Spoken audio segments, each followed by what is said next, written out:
नमस्कार बागवान साथियों, बागवानी की बात YouTube चैनल पर आपका बहुत बहुत स्वागत है। बागवान साथियों, आज हम बात करेंगे ऑयल स्प्रे के बारे में। बागवान साथियों, सेब बागवानी में मुख्य रूप से 4 तरह के ऑयल का प्रयोग किया जाता है। इनमें से पहला है TSO, जिसे हम ट्री स्प्रे ऑयल भी कहते हैं। दूसरा है HMO, जिसे हॉर्टिकल्चर मिनरल ऑयल कहते हैं और इसका यूज़ बागवान साथी समर में करते हैं। इसके अलावा नीम ऑयल और फिश ऑयल का यूज़ भी सेब बागवानी में किया जाता है। लेकिन डोरमेंसी पीरियड में हम जिस ऑयल का प्रयोग करते हैं बागवान साथियों, उसका नाम है TSO। इसकी बात करें तो बागवान साथियों, इसे विंटर ऑयल भी कहते हैं क्योंकि यह विंटर में किया जाता है।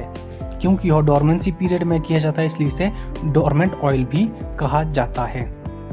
बागवान साथियों, यह कच्चा तेल होता है, इसलिए पत्तों पर इसका प्रयोग नुकसानदायक होता है। इसलिए जब हमारा पौधा डोरमेंसी में होता है तभी इसका प्रयोग किया जाता है।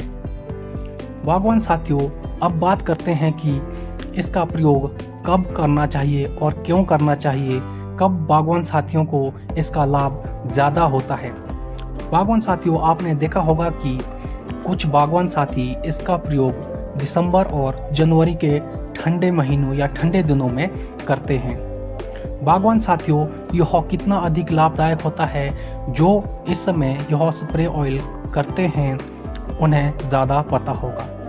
बागवान साथियों, क्योंकि दिसंबर और जनवरी के महीने अधिक ठंडे होते हैं, इस कारण यह पेड़ पर अपनी फिल्म ठीक प्रकार से नहीं बना पाता है। बागवान साथियों, आपको कहा जाता होगा कि यदि इसे गर्म पानी में घोला जाए तो यह पानी में घुल जाता है। बागवान साथियों, यह पानी में तो घुल जाता है, लेकिन बाहर का टेम्परेचर, पौधे का टेम्परेचर कम होने की वजह से इसकी फिल्म पौधे पर अच्छी तरह से फिर भी नहीं बन पाती है। इसलिए बागवान साथियों को चाहिए कि ऐसे समय पर इसका प्रयोग करें जब तापमान सही होता है। बागवान साथियों, जब तापमान लगभग 20 डिग्री के आसपास हो, उस समय इसका प्रयोग सही रहता है, क्योंकि ऐसे समय में यह पानी में भी अच्छे से घुलता है और पौधे पर भी अपनी फिल्म अच्छे से बनाता है। क्योंकि हम इसका प्रयोग इसलिए करते हैं ताकि माइट और स्केल के अंडे जो पौधे में होते हैं वह खत्म हो जाए।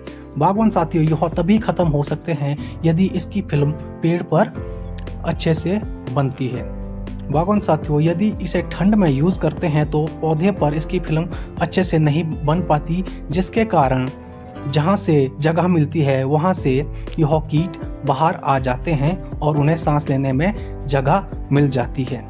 बागवान साथियों, यह जो माइट और स्केल के अंडे होते हैं, TSO इन्हें अपनी फिल्म बनाकर मारता है। जब यह पौधे पर अपनी फिल्म बनाता है तो वह अंदर सांस नहीं ले पाते हैं, जिसके कारण यह कीट खत्म हो जाते हैं। इसलिए बागवान साथियों, सही तापमान में ही इसका छिड़काव पौधे पर करें। तो बागवान साथियों, इस तरह पेड़ में छोटे इंसेक्ट और अंडे जिन पर इनकी परत चढ़ती है तो वह सांस नहीं ले पाते, इस तरह TSO इन्हें सांस घोट कर खत्म करता है। जब कम तापमान में या ठंड में इसका छिड़काव करते हैं तो यह पूरे पेड़ पर नहीं फैलता है, और अगर पेड़ का कोई भाग इससे अछूता रह जाता है तो ये इंसेक्ट उस जगह से बाहर निकल जाते हैं और नहीं मरते और आने वाले सीजन में आपको बहुत परेशान करते हैं। इसलिए बागवान साथियों, सही समय पर यदि इसका प्रयोग फरवरी के एंड और मार्च के स्टार्टिंग पीरियड में किया जाए तो बागवान साथियों, यह बहुत अधिक लाभ देता है, जिससे बागवान भाइयों को इसके छिड़काव का फायदा हो सके। इसलिए बागवान साथियों, यह उचित टेम्परेचर में करना ही सही रहता है। इसलिए इसकी स्प्रे दिसंबर में ना करके यदि फरवरी या मार्च के महीनों में की जाए तो वह ज़्यादा सही रहता है। बागवान साथियों, TSO का छिड़काव 200 लीटर पानी में 4 लीटर TSO का घोल बनाकर करना चाहिए। यदि आपके बगीचे में वूली एप्पल एफिड की समस्या है तो बागवान साथी इसमें क्लोरोपाइरिफॉस का इस्तेमाल भी मिलाकर कर सकते हैं। तो बागवान साथियों, यह थी आज की TSO पर हमारी वीडियो आपको कैसी लगी कमेंट बॉक्स में ज़रूर लिखें। हमारे चैनल को ज़रूर सब्सक्राइब करें क्योंकि बागवानी से संबंधित वीडियोज़ हम आपके लिए लगातार बनाते रहते हैं। तो बागवान साथियों, मिलते हैं अगले वीडियो में, तब तक के लिए नमस्कार। जय हिंद, जय किसान, जय बागवान।